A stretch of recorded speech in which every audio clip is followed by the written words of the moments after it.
dengan cara menggunakan nama-nama yang unik. Ini udah lewat masanya. Terus nih, kalau Anda pakai rumah makan sederhana, jangan terlalu sibuk mencari yang sempurna jika yang sederhana mampu membuatmu bahagia. Tagline-tagline seperti ini kalau tidak mungkin menarik ya untuk sekali dua kali. Tapi kalau tidak disertai dengan customer experience yang menarik ya, dia akan ditinggalkan. Nih, yang biasa kita temui di warung-warung, Anda puas beritahu teman, Anda tidak puas beritahu kami. Ini udah lewat. Apalagi kalau kita ingat sebuah pepatah Cina, orang yang tidak tersenyum jangan membuka toko. Karena kalau toko-toko Cina itu biasanya ya meskipun dari suasananya mungkin sangat tradisional, tetapi ikatan batin dari si pemilik toko kelontong atau toko-toko Cina zaman dahulu itu biasanya ada kedekatan yang dia sajikan dibandingkan dengan item yang lain. Nah, Bapak Ibu, bagaimana strateginya?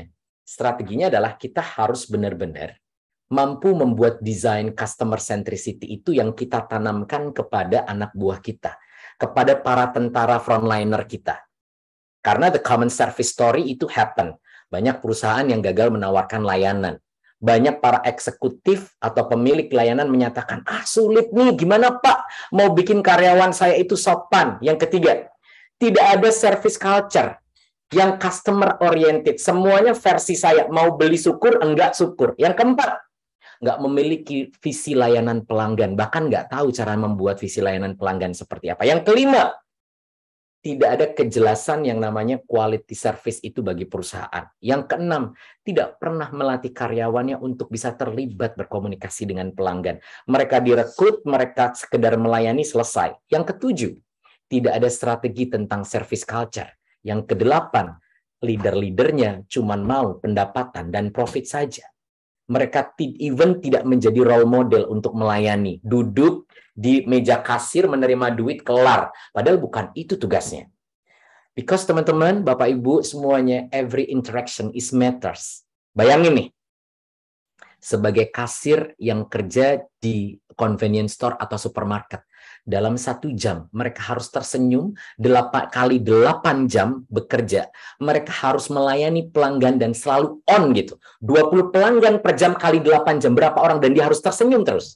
Pramugari, setiap penerbangan yang long haul, 8 jam, 6 jam, 10 jam, di depan 150 penumpang dia harus ramah, harus kelihatan cantik, gak boleh berminyak, gak boleh capek. Itu melelahkan. Terus orang-orang yang bekerja di belakang layar, di di call center, di contact center, 10 pelanggan setiap jam dan semua marah-marah. Bayangin bagaimana mereka harus menjaga interaksi dengan pelanggan. Kalau kita tidak ajarin mereka how to-nya, kalau kita tidak memiliki strateginya, maka semuanya akan gagal.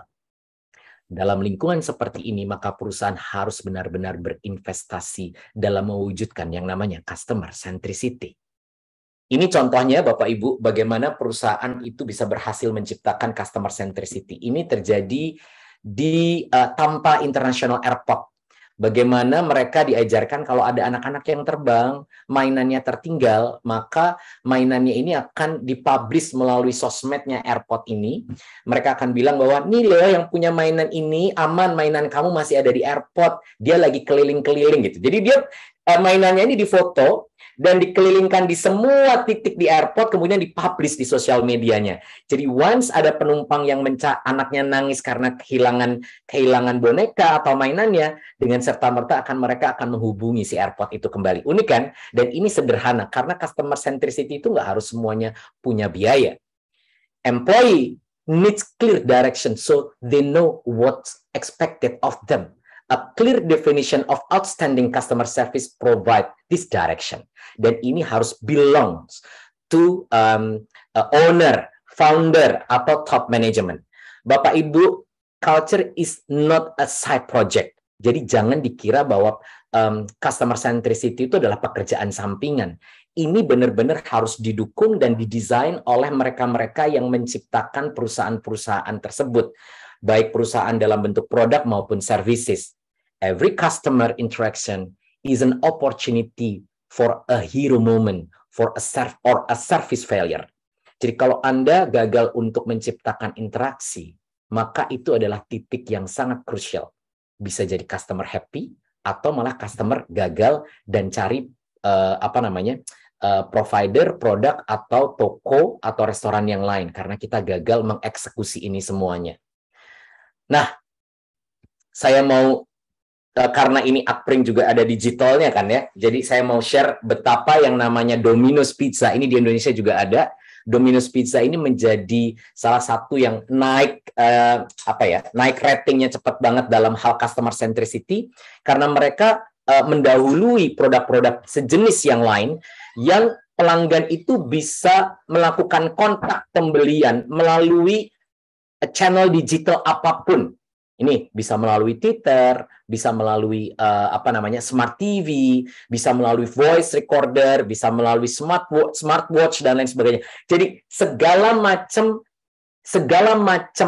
channel yang sekarang ini lagi tren itu automatically, maka Domino Pizza ini manajemennya akan mengusahakan ini harus menjadi channel penjualan. Nah, apakah Bapak Ibu yang memiliki produk sudah sampai melangkah ke arah sini? Bisa jadi, oh enggak, saya belum memikirkan ke arah sana. Oh enggak, budget saya belum sampai ke arah sana. Anyway, apapun strategi itu tidak harus mengarah ke sini. Tetapi at least Bapak Ibu harus mendekatkan produk dan jasa Ibu kepada customer.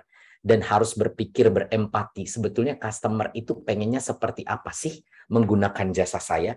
Dia harus memiliki pilihan bagaimana sih untuk memilih dan membeli produk saya. Dan bagaimana customer itu merasa nyaman.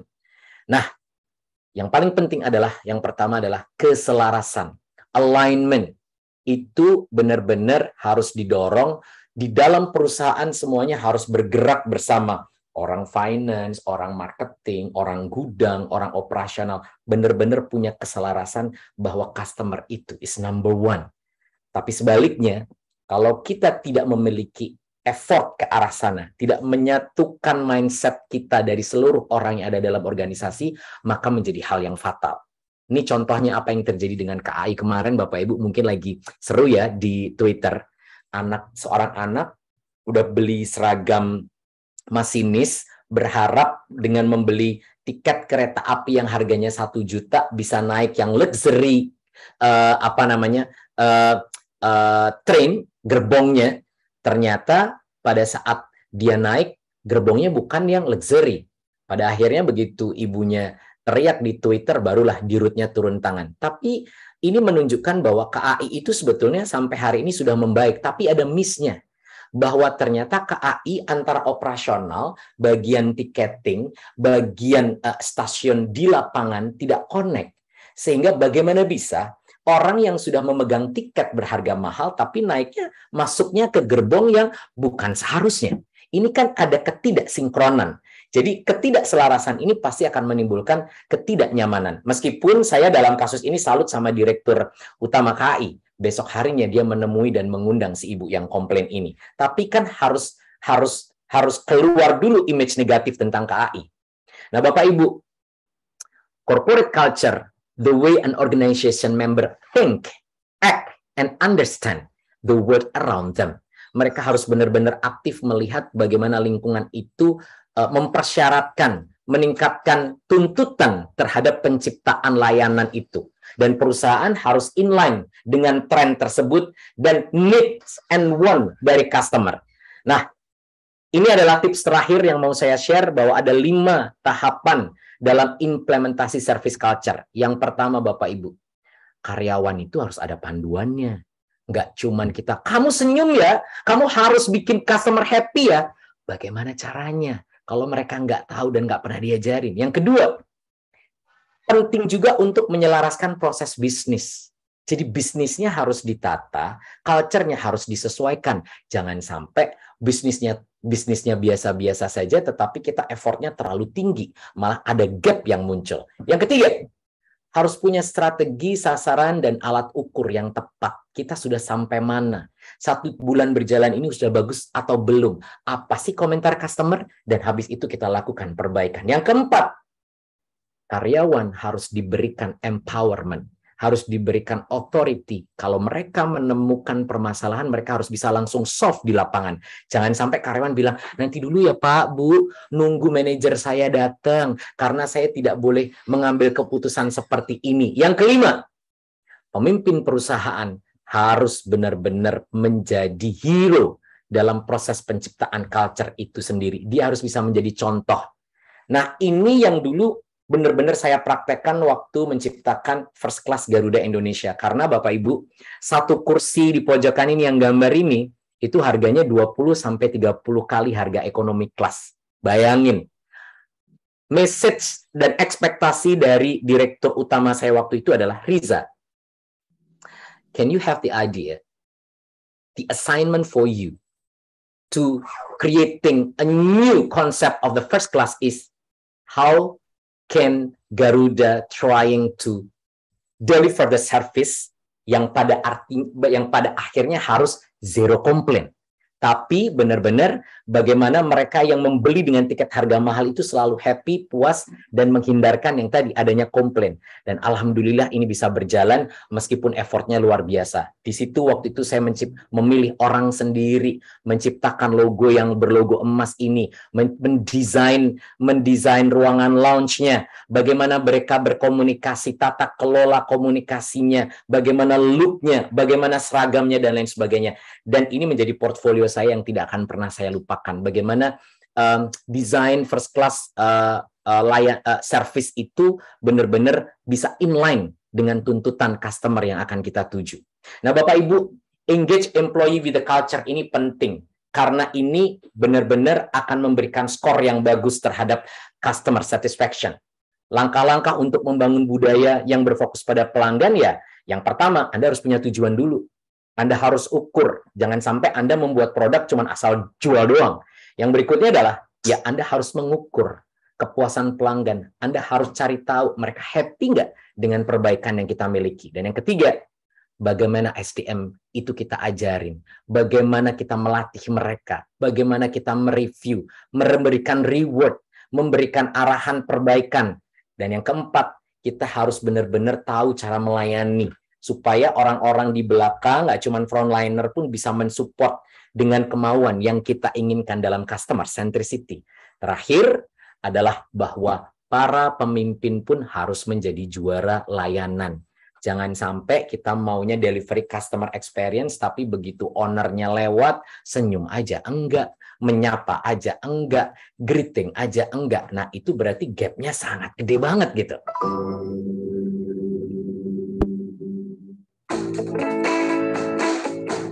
Hospitality occurs when you feel like I'm on your side, and we try to make every decision so that our guests feel that way. Shake Shack was born really at the beginning of the digital era when Twitter and social media was starting 9 years ago. And here in Silicon Alley in New York City, this was a part of where people came together. And the Shack Cam was born out of the need for people to know if they could come to Shake Shack and actually get through the experience during their lunch hour. So we put the Shack Cam live online. It allowed people to decide whether or not they had the time to come. And then it became just sort of a fun part of our culture and our lore where people go on. It's the number one thing that's hit on our website. People go on to check it out and just see what's going on at Shake Shack. It's just become a really fun thing that I think a lot of other brands have started to do now too, which is fun. The lesson is hospitality occurs when you feel like I'm on your side. And by putting the Shack Cam online, that was us trying to be on the side of the guests, who not everyone has time to come and wait in the line. Oke, ini adalah CEO-nya dari Shake Shack, salah satu perusahaan burger di Amerika yang begitu dia launching ternyata produknya enak banget gitu. Sehingga menimbulkan queuing atau antrian yang cukup panjang. Apa yang dilakukan oleh si CEO ini adalah begitu dia tahu bahwa customer yang perlu makan burger pada jam kantor dia queuing panjang banget sehingga begitu jam istirahat habis mereka belum dapatkan burgernya ini dan banyak yang kecewa. Akhirnya dia simple banget idenya. Dia pasang CCTV di semua lingkungan Shake Shack itu dan dilingkan ke websitenya. Sehingga kalau orang mau beli itu cek dulu queuingnya melalui website. Jadi kalau queuingnya panjang dia nggak perlu datang gitu. Dia harus mencari alternatif yang lain. Jadi ini adalah sederhana bagaimana membaca empat atau berempati terhadap customer. Nah, Bapak Ibu, terakhir slide saya adalah bahwa service culture itu bukan pekerjaan sekali pukul. It's a never ending process. Jadi harus selalu dipikirkan, harus selalu dikembangkan. Kesimpulan untuk hari ini Bapak Ibu, sebelum nanti kalau ada diskusi, sebelum nanti juga kalau ada yang mau buku saya, maka harus raise your hand. Yang pertama adalah Service culture itu adalah investasi. Proses kebiasaan, pelatihan, dan evaluasi. Bukan sesuatu yang automatically happen. Bapak Ibu bilang, senyum ya. Di belakang senyum itu seperti apa? Cara ngomongnya seperti apa? Kalau customer ngamuk harus menghandle-nya sebagaimana? Kesimpulan yang kedua, service culture atau customer centricity adalah strategi by design. Jadi Bapak Ibu harus mendesainnya, harus membuatnya. Jadi bukan terjadi begitu saja tanpa kesengajaan. Dan yang terakhir, service culture itu bermula dari service leader-nya, owner-nya. Siapa mereka yang duduk di top level management? Company leader, business leader. Karena dari sanalah semua bermula dan akan terjadi seperti apa yang diharapkan. That's for today, Bapak Ibu. Semoga ada manfaatnya. Saya terima kasih sekali untuk teman-teman dari Akprin yang memberikan kesempatan saya untuk berteriak tentang customer centricity. Karena saya juga adalah orang yang sangat concern dengan kondisi Indonesia ini yang bahkan banyak sekali perusahaan yang asal jadi, bahkan kalau sudah jadi mereka lupa sama customer. Mereka songong sama customer dan nggak mau tahu customer maunya seperti apa. Semoga ini ada manfaatnya. Tunggu nanti buku saya tentang customer centricity. Semoga ini menjadi pembelajaran yang cukup menarik. Mas Harya, thank you for today. Saya kembalikan ke Mas Harya. Silakan Mas Harya. Baik, terima kasih Mas Riza, luar biasa atas presentasinya di siang hari ini. Kita beri tepuk tangan untuk pembicara kita. Boleh memberikan komentar di kolom chat box atau memberikan reaction di Zoom Bapak Ibu semuanya di siang hari ini ya. Tentu ini menjadi pesan yang luar biasa ya, bagaimana perusahaan-perusahaan sekarang, mungkin Bapak Ibu yang sekarang sudah punya bisnis ataupun punya usaha, atau Bapak Ibu yang sekarang berada di top level manajemen yang punya kebijakan, punya kuasa untuk memberikan dan mengarahkan sebuah organisasi, akhirnya sekarang kita harus bisa melihat bagaimana perusahaan itu berubah menjadi customer centric, bagaimana experience, pengalaman itu menjadi penting, dan kita tentunya sebagai orang manajemen yang menjalankan perusahaan harus berhati-hati nih, bagaimana kita mengarahkan perusahaan ini, apakah memberikan kesan yang baik atau justru sebaliknya yang ternyata bisa mempengaruhi penilaian, terus juga akhirnya bisa mempengaruhi masyarakat, minat masyarakat untuk datang ke perusahaan kita. Tadi juga sudah disampaikan terakhir ketika service culture itu bukan sebuah ending, tapi juga sebuah proses investasi, dan juga jangan lupa didesain ya, jadi yang ada di depan dan ada yang di belakang semuanya harus kompak ya, harus sinkron lah kalau misalnya disampaikan tadi sama Mas Riza. Service leader ya, tadi juga menjadi poin yang penting juga, dan sekarang leader juga harus siap melakukan service kepada customer-nya. Baik Bapak Ibu, tentunya di kesempatan kali ini saya juga ingin mengingatkan bagi yang belum mengisi absensi, monggo untuk bisa mengisi absensinya terlebih dahulu, dan selanjutnya Bapak Ibu yang ingin bertanya, monggo tadi bisa dikasih kesempatan untuk mengisi di kolom chat atau ingin raise hand, bertanya boleh sekali untuk memberikan tanggapan, pendapat, atau mungkin ingin berdiskusi, monggo kami persilahkan. Baik, apakah sudah ada? Ini di kolom chat sudah ada yang bertanya sih, dari Pak Ahmad Wifaka Al-Muntaha, ini bertanya apakah materinya nanti akan di-share juga? Oke, nanti kita akan lihat nanti ya, Pak Ahmad ya. Ini Mbak Kak Aisyah Putri, apakah ingin bertanya, Kak Aisyah?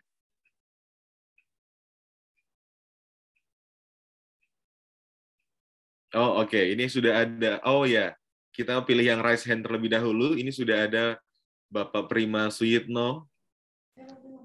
Monggo kami persilahkan, Bapak. Hello. Hello, everybody. Hello, Pak Riza. Hey, hi. Hi, Sean.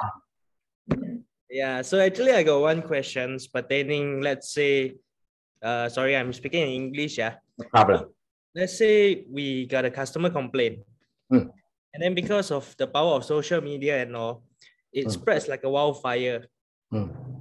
So are there any strategies we can employ to actually curb the situation and control and contain? Okay. What is a good strategy to go about it? Yeah.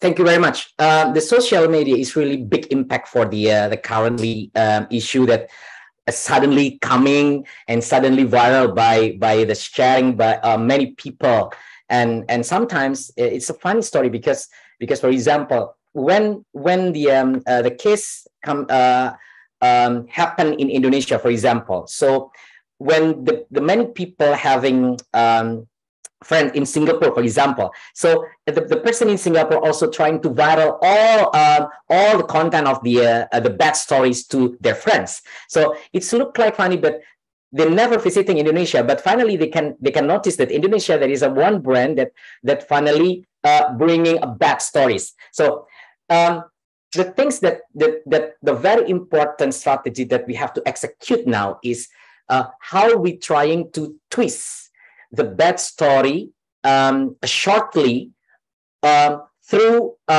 campaigning or action, the action coming from the top management, how to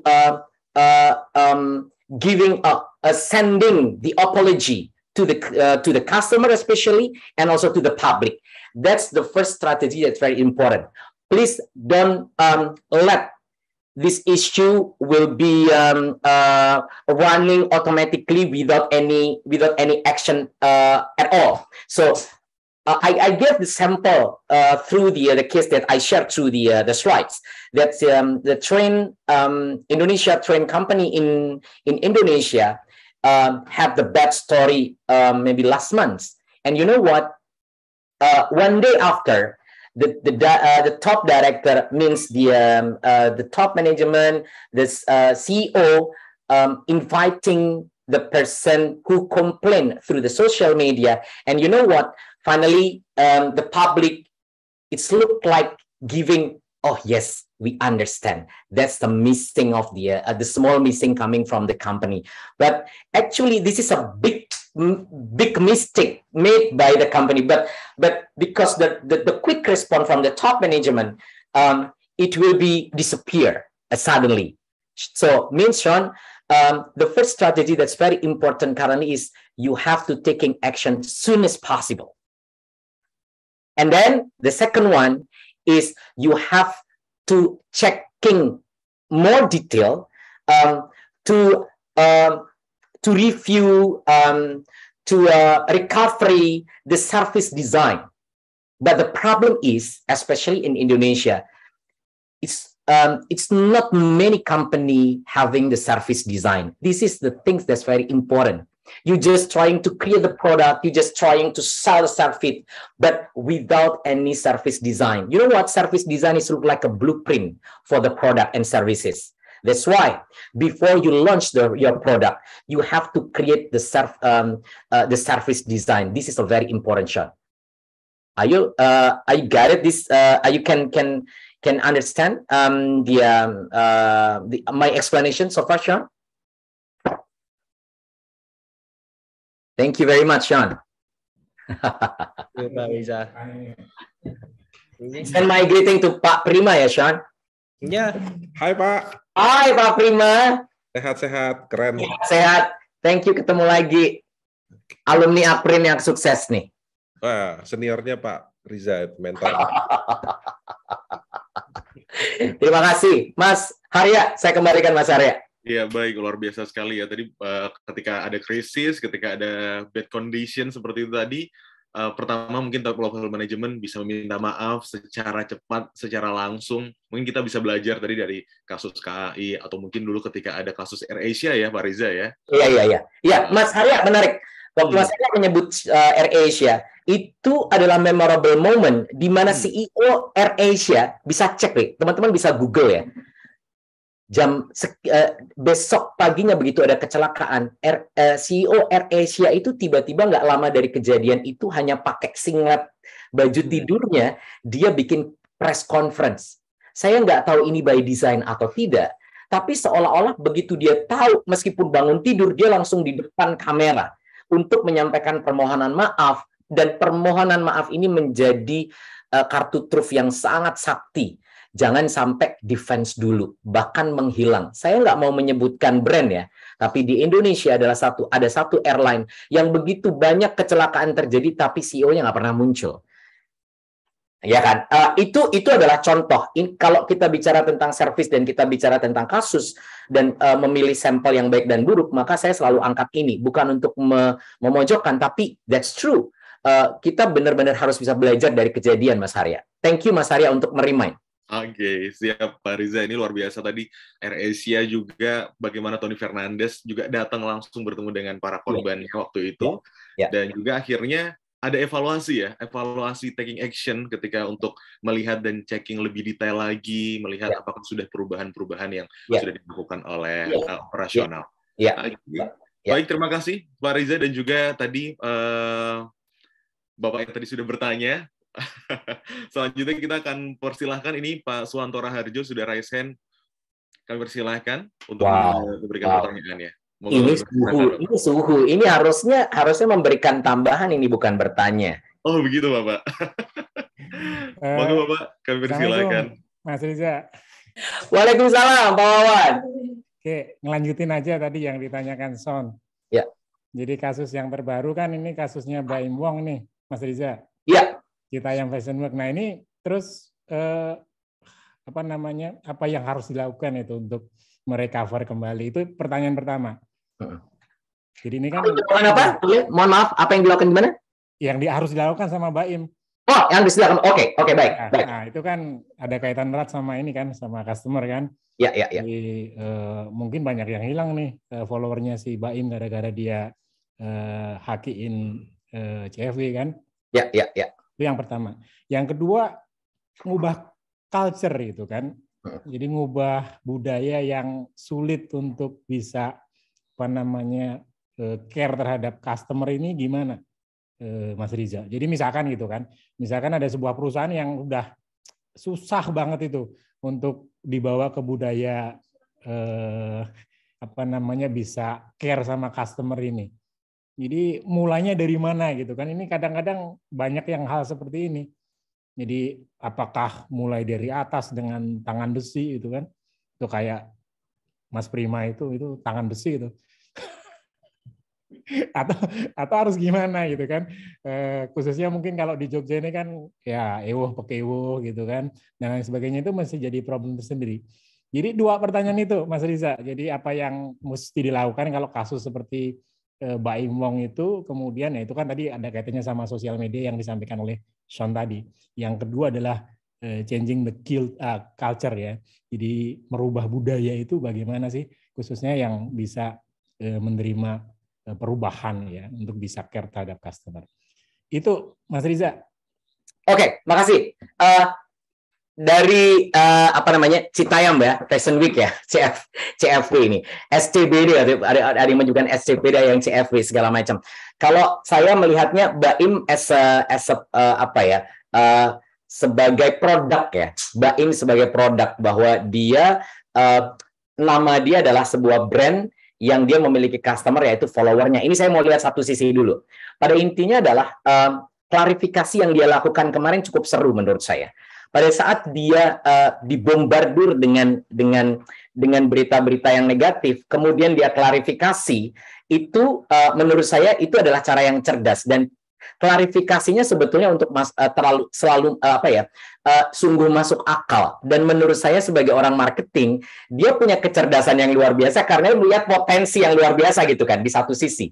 Tapi pada intinya adalah dia kecolongan waktu dia mengangkat di YouTube-nya istrinya membawa uang 1 koper segala macam. Itu menurut saya adalah antara klarifikasi dengan tindakan yang dia lakukan mengupload video, itu ada semacam gap. Kalau saya melihat ini ada kegagalan dia mengeksekusi. Nah, kelihatan sekali bahwa ini tidak by design. Tidak by design ini adalah karena terburu-buru menurut saya. Tapi pada intinya pada saat dia melakukan klarifikasi, pada saat dia kemudian meminta maaf jikalau terjadi kesalahan, meluruskan dengan koper yang isinya uang tadi, dan dia cepat melakukan klarifikasi terutama kepada pihak-pihak yang berkepentingan, ini tentunya pasti akan mengobati. Dan ini kan sebetulnya masalah sesuatu yang instan, itu juga pasti akan instan. Jadi ini menurut saya isunya akan membesar dan akan padam sesegera mungkin. Jadi pada intinya adalah yang harus dilakukan Mbak Im sekarang adalah menetralkan. Menetralkan itu tidak dengan dia meminta maaf apa yang sudah dia lakukan, tetapi meneruskan kembali, meluruskan dia harus menjadi hero. Bagaimana memecahkan semua pihak supaya bisa berdamai dengan idenya. Karena at some point kalau dia tidak melakukan, bisa jadi orang lain yang melakukan, karena di luar Baimo kan juga ada pihak lain yang melakukan, bukan gitu. Jadi kalau dia merubah ini semua menjadi hero terhadap brand yang CFY ini, saya pikir dia akan naik lagi sih sebetulnya. Ini sebetulnya adalah strategi kombinasi antara marketing, antara power, ya kan, power, kemudian dia sebagai salah satu yang inisiator dari proses untuk membranding, mengambil brand tersebut, dan kepada pihak-pihak yang sekarang itu terlibat, mungkin dia akan kembali sih. Kalau dia sebagai service provider, terutama kepada followernya, ya begitu dia tambah low profile, begitu dia tambah menjelaskan tanpa defense, maka orang pelan-pelan akan memaafkan. Nah, yang paling penting adalah CFY ini sebetulnya benar-benar pro kepada para foundernya. Jadi kalau dia mau berdamai, malah benar-benar menonjolkan orang-orang yang punya kompetensi dari awal, ini pasti akan mengobati. Itu orang akan melunturkan. Ini sebetulnya permainan PR, Pak Wawan. Ini sebetulnya perang PR sih menurut saya. Karena kalau bukan Mbak Im, saya yakin akan banyak orang yang melakukan itu. Karena jujur, si foundernya sendiri, orang yang menginisiasi, tidak akan berpikir ke arah sana gitu.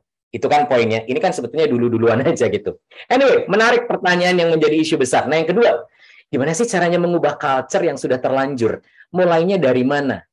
Nah, sebentar, saya lupa. Ada produk yang kemudian mengubah menjadi lebih baik dan menjadi sesuatu yang dicinta kembali. Tapi mohon maaf, saya lupa produknya. Tetapi pada intinya adalah ini yang larinya kepada rebranding.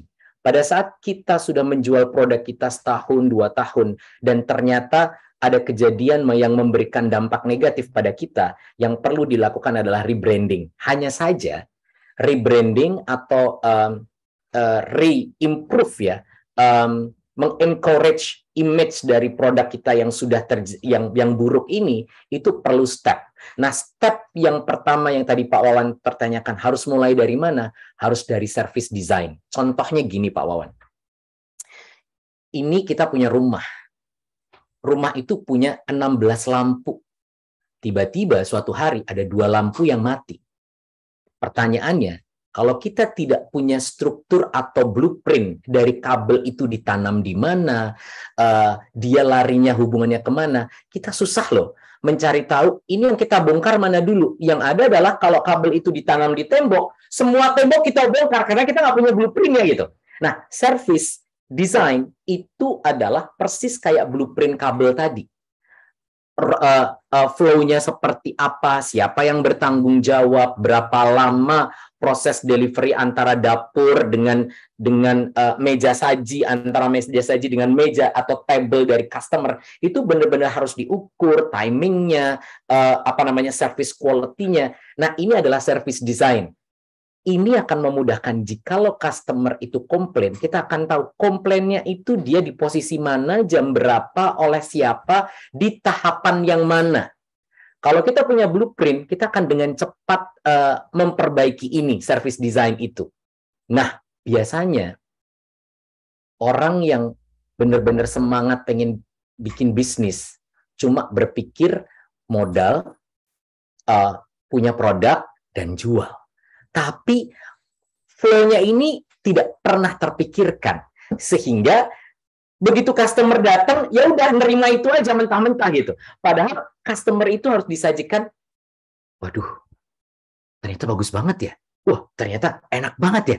Saya nggak nyangka loh. Iya, karena kita mendesain sekian lama. Itu yang saya alami waktu saya mendesain service first class tadi, Pak Wawan. Jadi, alhamdulillah service first class saya itu begitu kita review tidak pernah ada komplain. Karena apa? Benar-benar flow-nya itu saya persiapkan hampir 1,5 tahun sebelum launching. Dan itu detail, kita sampai tes market, kita pakai uji coba beberapa penumpang yang benar-benar calon market target customer kita untuk uji coba. Jadi dites. Habis itu kalau ada yang gagal, direview lagi. Nah, yang salah di Indonesia ini banyak sekali training tentang handling customer complaint. Itu salah. Ngapain kita kursus untuk menyelesaikan komplain? Berarti Anda itu mengharapkan komplain datang. Yang ada adalah bagaimana kita mendesain layanan sehingga zero komplain.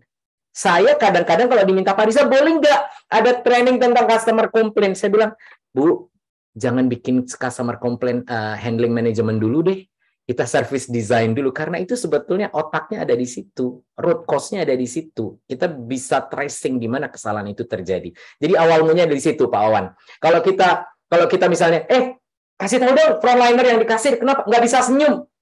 Tiba-tiba ownernya, siapa tadi yang jadi kasir gitu? Dimaki-maki segala macam. Bukan dimaki-maki, dia nggak tahu. Dalam sebuah referensi service disebutkan, jikalau ada frontliner yang gagal mendeliver layanan, yang salah bukan si frontlinernya, yang salah adalah ownernya. Karena dia tidak menciptakan how to-nya, dia tidak menciptakan strateginya. Ya orang di-hire, digaji 1 juta, 2 juta, suruh jadi kasir, ya oke aja. Tapi ya pakai cara dia, malam harinya dia patah hati, besoknya dia seharian nggak senyum, bukan salah dia. Gitu. Karena ya itu tadi, desainnya harus benar-benar harus masuk chipsnya di kepala dia gitu, Pak Wawan. Semoga menjawab ya, Pak Wan ya. Siap. Baik, terima kasih Pak Suwanto Raharjo atas pertanyaannya, dan terima kasih juga Pak Riza atas jawabannya, luar biasa sekali. Tadi ngasih contoh dan juga ngasih gambaran bagaimana kita ya ketika merubah itu harus masuk dalam lah, ibaratnya tuh mungkin radikal, tapi radikal dalam artian service excellent tadi. Baik. Oke, kita akan ke pertanyaan berikutnya. Ini saya akan membacakan, ada 2 pertanyaan Pak Riza yang sudah masuk melalui kolom chat Zoom. Ini yang pertama ada Lili Kurniawan. Oke, ini akan saya bacakan. Pak Riza, bagaimana cara memilah dan memilih relasi dan rekan bisnis yang baik dan komitmen? Oke, bagaimana nih Pak Riza? Oke, menarik. Mas Lili bisa on kamera dan? Enggak. Saya mau jawab pakai cara coaching nih Mas Lili.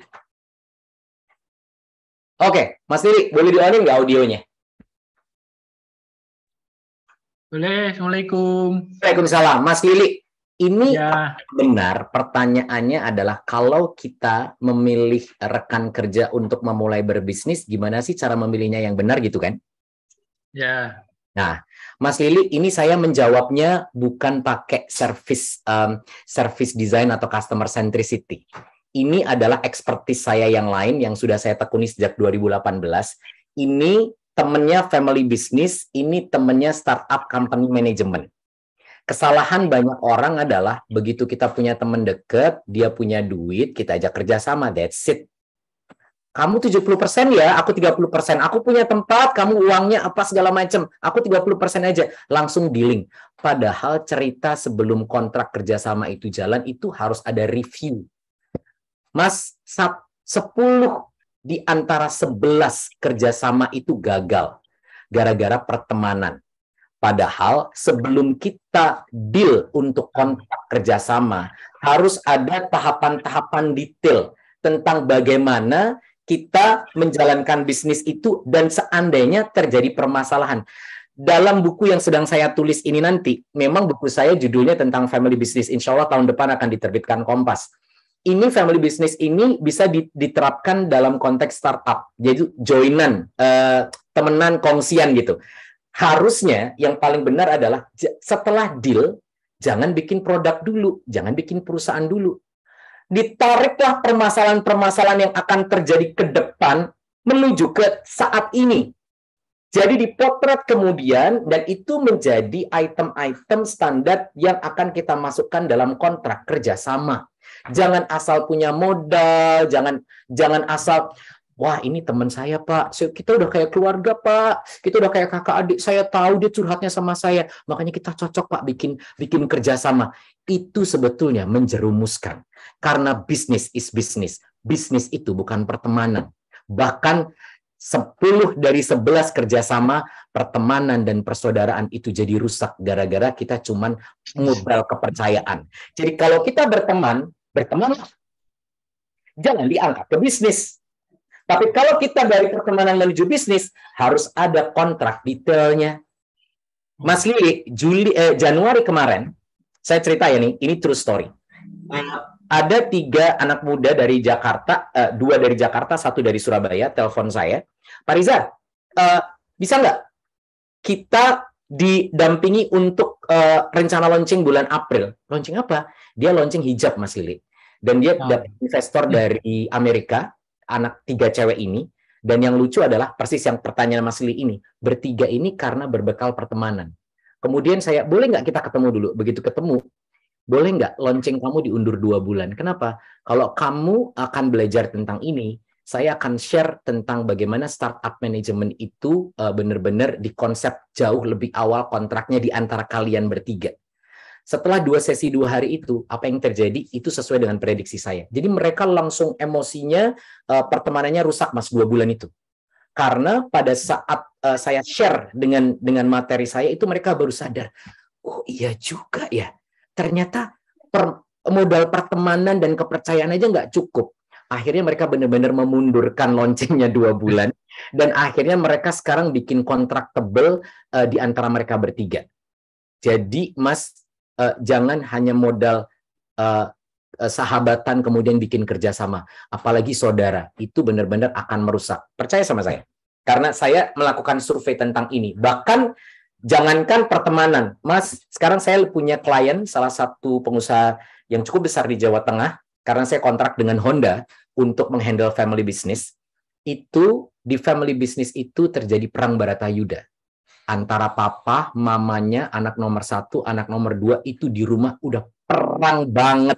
Makan malam, ulang tahun itu bener-bener ancur-ancuran, diem-dieman, apa segala macam. Dan itu satu dengan yang lain udah sekarang ini udah nggak pernah ketemu. Karena bener-bener bermusuhan. Jadi jangankan pertemanan, Mas, keluarga aja bisa hancur kalau kita tidak menata dengan baik. Jadi saya menjawabnya bukan dari customer centricity, Mas, tapi dari bagaimana kita memanage konsep kerjasama itu sendiri. Semoga menjawab ya, Mas Lili ya. Hati-hati, Mas Lili. Siap. Terima kasih, Pak Riza. Sama-sama. Baik, terima kasih Mas Lili dan juga Mas Riza atas pertanyaan dan jawabannya. Tadi luar biasa. Bisnis jangan hanya modal pertemanan atau kedekatan saja, tapi juga harus diperhatikan nih. Apakah ada perjanjian-perjanjian khusus, bahkan kalau bisa tadi ada kontrak tebel tadi ya Pak ya, untuk mengetahui bagaimana nih kalau terjadi sesuatu, bagaimana bagi hasilnya, bagaimana bagi modalnya. Oke, kita akan ke pertanyaan berikutnya. Ini ditanyakan oleh Bapak atau Mas Muhammad Jafar Siddiq. Ini ingin bertanya kepada Pak Riza, jika customer kurang tertarik dengan produk yang kita jual, padahal dari segi produk, iklan, dan pelayanan yang kita beri sudah dibilang cukup bagus dan menarik. Nah, pertanyaannya, apakah ada hal yang kurang menarik customer, dan bagaimana agar customer bisa lebih tertarik? Wah, bagaimana nih, Mas Riza? Menarik. Tanggapan. Pak Jafar atau Mas Jafar, dari pertanyaan Bapak itu aja sebetulnya sudah terlihat bahwa ini kan menurut Bapak, bukan menurut customer.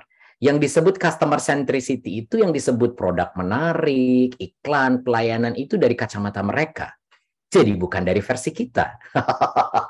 Jadi sebelum Bapak launching produk, customer lah yang harus didengar. Customer lah yang harus dieksplor. Jangan versi kita. Kalau versi kita ya mau kita seperti ini, tapi kalau nggak diterima, ya pasti Bapak akan punya gap, punya problem dengan customer. Itulah kenapa.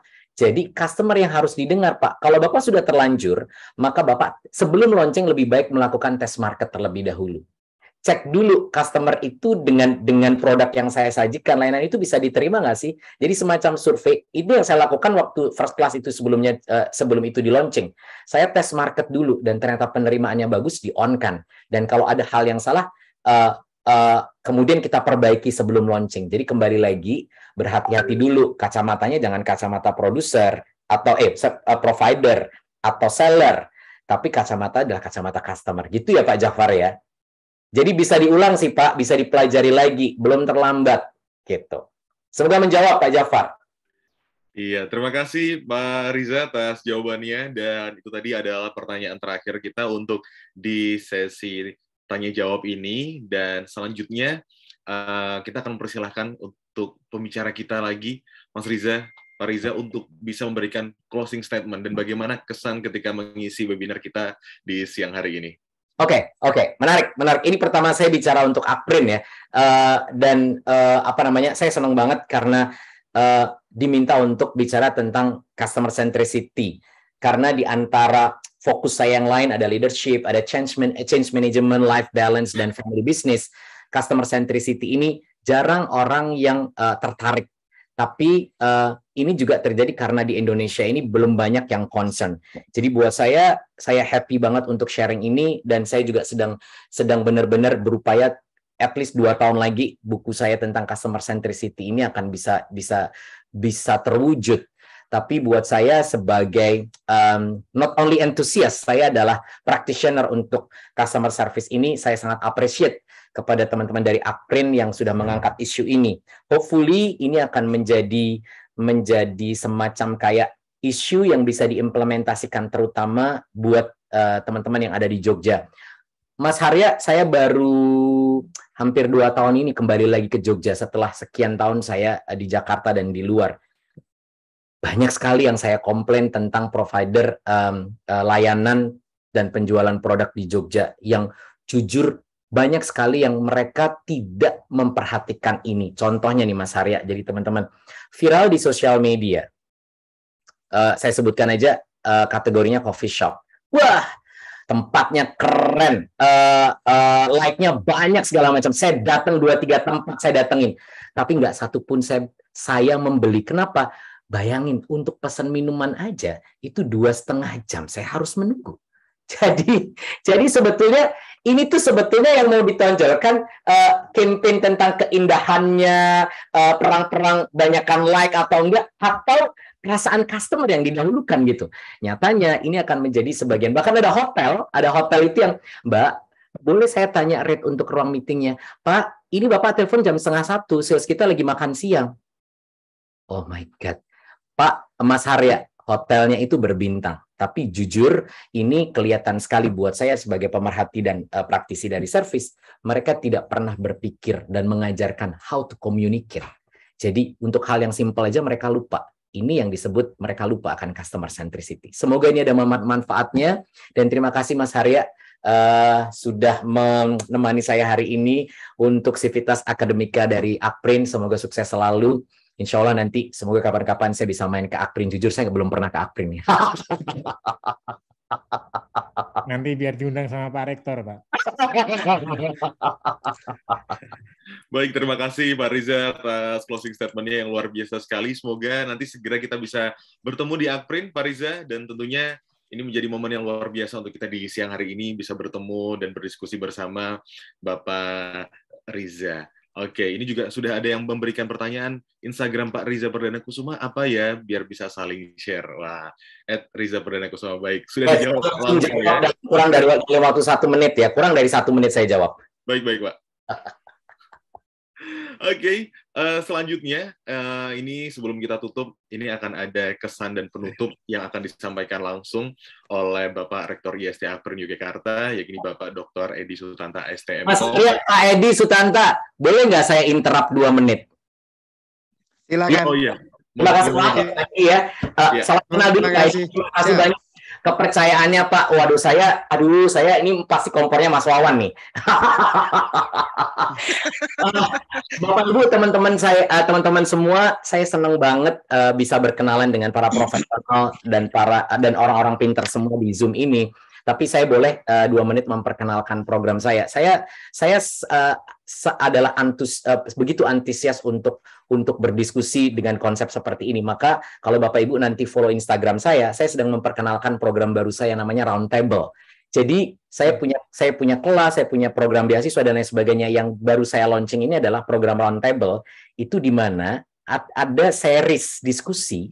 Saya mengundang setiap sesi itu 5 orang yang akan saya undang secara gratis makan malam bersama atau lunch dalam kurun waktu 3 jam dan bebas berdiskusi mengangkat tema dari fokus atau referensi yang saya bawa tentang leadership, tentang career development, tentang life balance, tentang service, tentang family business. Jadi kalau ada teman-teman yang tertarik untuk diskusi ini, saya akan berbagi referensi, saya akan mengajak diskusi tentang kasus-kasus, dan Bapak Ibu boleh curhat dan bergibah profesional di ruangan tertutup, diajak makan malam pula dan gratis. Dan saya tidak mencatut bayaran apapun. Saya cuma cari akhirat, ini Ustadz Wawan yang ngajari. Jadi Bapak Ibu kalau tertarik silakan nanti daftar, maka akan diundang secara reguler. Terima kasih banyak Pak Edi. Saya akan mendengar konklusi dari Bapak. Semoga saya one day bisa ketemu sama Pak Edi Sutanta. Salam hormat Pak Edi. Baik, terima kasih Pak Riza, luar biasa sekali. Nanti kalau tertarik bisa ikuti sosial media Pak Riza di @rizaperdanakusuma. Baik, selanjutnya kami persilahkan Bapak Rektor YSTA Perniw Jakarta, Bapak Dr. Edi Sutanta STMkom untuk menyampaikan penutup dan sambutannya di sore hari ini. Monggo Bapak Edi.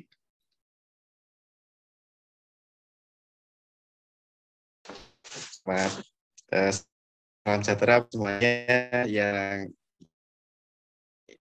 Yang pertama,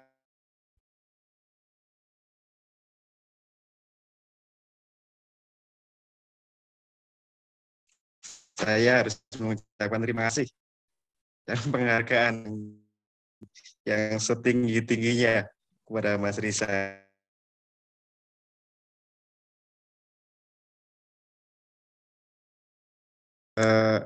Saya terpental sebentar. Jadi saya ulangi. Pertama, kami mewakili seluruh keluarga besar Akprin ingin mengucapkan terima kasih, penghargaan sebesar-besarnya kepada Mas Riza yang siang sore hari ini di hari Jumat berkah, gitu kan, membagikan ilmunya kepada kita semuanya. Insya Allah ini akan menjadi amal yang nggak akan pernah putus, karena ilmu akan terus dibagi kepada teman-teman yang lainnya. Nah,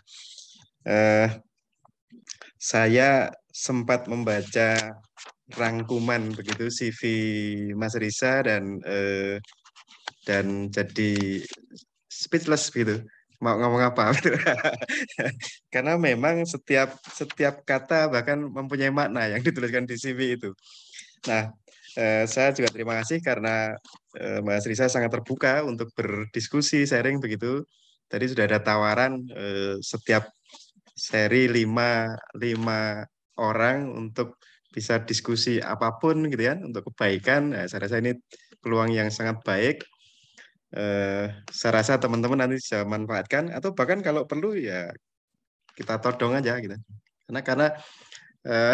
Karena ini kesempatan yang sangat langka, jarang kita temukan, dan ini sangat menarik menurut saya gitu. Nah, yang berikutnya kami memang sedang mencoba cara-cara baru untuk merubah pola pikir yang selama ini mungkin Jogja itu kan terkenal adem ayem begitu, adem ayem, alon-alon waton kelakon begitu. Nah, hari ini tidak bisa begitu, maka kemudian berbagai cara kita lakukan, termasuk mengundang para pakar. Hari ini kita kedatangan narasumber yang istimewa begitu. Ini semua salah satunya Pak, saya manggilnya Pak Wanto, Mas Wanto. Nah, keseharian saya manggilnya kalau tanpa nama itu Pak D. Jadi beliau itu usia senior saya, tapi urutan apa ya? Urutan silsilahnya senior beliau, makanya saya panggil Pak D. Ya, kira-kira gitu. Terima kasih sekali lagi. Terima kasih juga kepada para panitia dan seluruh partisipan.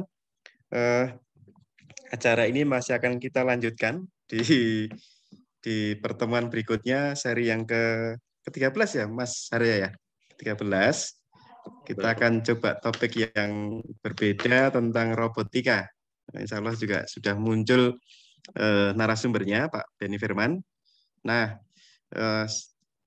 kita siapkan dari Akprin nanti untuk mengundang khusus kehadiran secara fisik, secara luring begitu, Pak Riza, sehingga nanti lebih leluasa diskusinya. Selain tadi kita bisa manfaatkan peluang untuk 5 orang untuk terus bisa berdiskusi tentang banyak hal.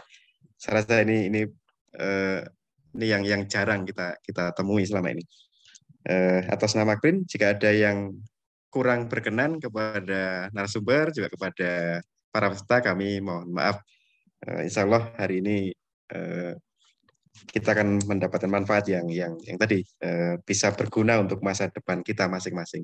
Mungkin dari saya itu kita tutup acara ini gitu ya, dengan mengucap alhamdulillahirabbil alamin. Sekali lagi terima kasih.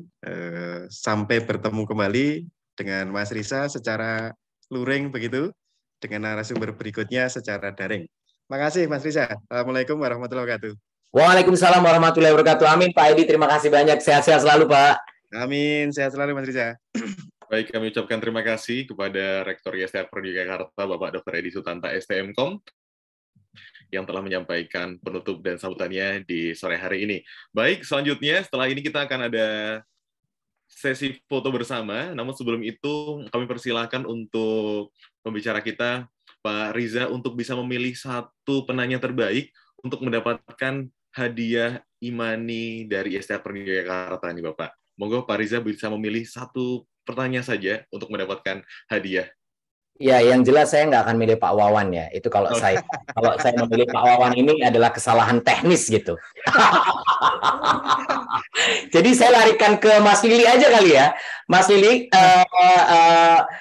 apa namanya yang menang, dan Mas Arya boleh nggak saya bagikan buku. Mas Wawan juga boleh, buku saya gitu. Jadi saya nggak akan kirim ke Mas Wawan. Saya akan bagikan ke Pak Jafar, ke Mas Lili. Saya nggak tahu Mas Prima kayaknya nggak suka membaca buku, jadi Mas Prima udah punya buku saya kah? Saya sudah punya yang sudah punya. Sakura itu Pak. Yang Sakura, yang Haji belum kah? Belum. Oke, ya udah. Mas Prima juga. Pak Edi berkenankah menerima buku saya? Siap. Oke. Dengan senang hati. Dengan senang hati. Saya baca, akan saya suruh mahasiswa baca juga.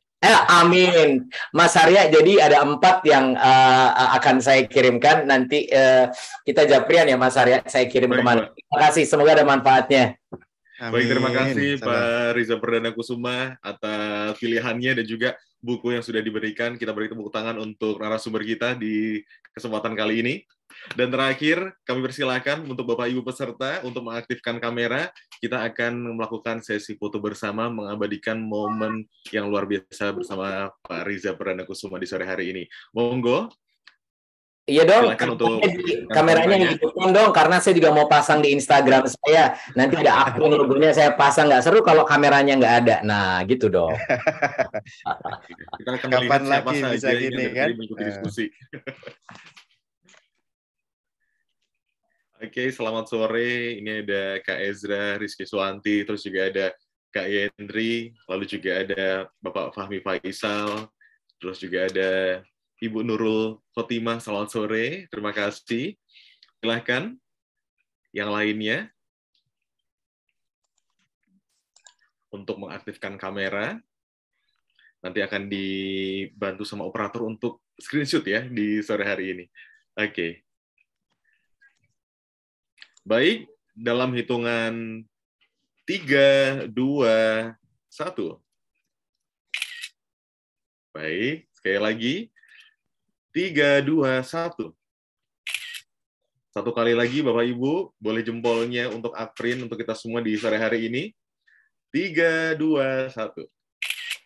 Baik, luar biasa sekali. Terima kasih Bapak Ibu semua atas sesi foto bersama di sore hari ini. Dan demikian kegiatan kita, webinar series dan podcast bersama 50 pembicara muda volume ke-12, persembahan dari Institut Sains dan Teknologi Akprin Yogyakarta, bertemakan Customer Centric, The Key to Your Successful Business bersama M. Riza Perdana Kusuma.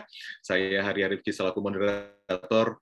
Mohon pamit, mohon maaf apabila ada salah kata. Wassalamualaikum warahmatullahi wabarakatuh dan sampai jumpa. Terima kasih Bapak Ibu semua. Terima kasih banyak. Assalamualaikum warahmatullahi wabarakatuh. Terima kasih Bapak Ibu. Waalaikumsalam warahmatullahi wabarakatuh.